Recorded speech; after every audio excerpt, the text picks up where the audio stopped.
Është synimi i tij sepse i përshtatet, i konvenon më tepër të dalë në publik për të dy palët e zgjedhjeve dhe të flasë në emër dhe të pushtetit lokal dhe të pushtetit qendror. Gjë që kthehemi tek ambicet e tij politike për një pushtet absolut, gjë që është goxha në përputhje me tiparet e një lideri autokrat.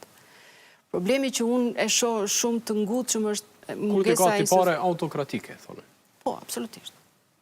Nuk do shumë të kuptohen këto tipare.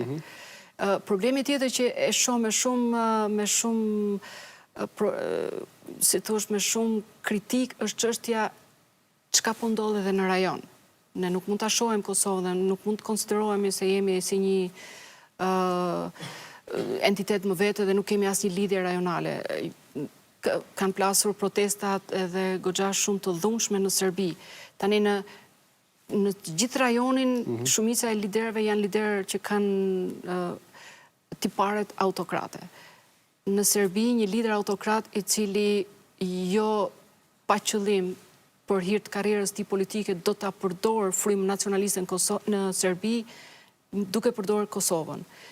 Ne këtu, duke mos pas institucione, duke mos pas kuvend, duke e zvenit frymën demokratike në vend, pra duke mos pas edhe përfaqësimin e qytetarëve në kuvend, ku jemi ne dhe si do të reagon ose si do të afektohej në të ardhmen një dialog i mundshëm ndërmjet dy vendeve, nëse nuk kemi në gjendje të përballemi me problemet tona të brendshme dhe nuk kemi në gjendje të zgjidhim një ngërç politik të krijuar nga vetne.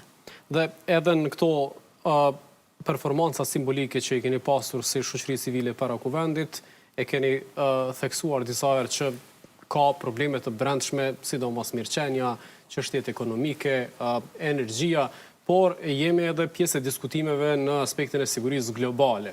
Sa është duke dëmtuar edhe reputacionin e Kosovës, por edhe ato që do duhet i krijonin si politika të jashtme institucionet, edhe kuvendi edhe qeveria potenciale në raport me aleatët ndërkombëtar, me zhvillimet e tjera që janë duke ndodhur në përballë.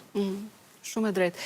E përmenda më herët mungesa e kuvendit, mungesa e vullnetit politik për të konfiguru dhe për të funksionalizu kuvendin e Republikës së Kosovës është një minus i madh në cilësinë e demokracisë së vendit.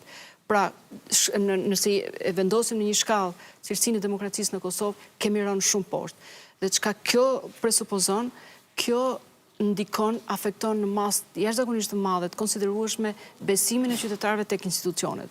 Pra nëse ky besim bie në mënyrë kolektive ndaj institucioneve, njerëzit pastaj dhe të prekupuar sigurisht me mbijetesën e përditshme, sepse po flasim për mbijetesë ekonomike, ata zgjedhin të mos interesohen më se çka po ndodh.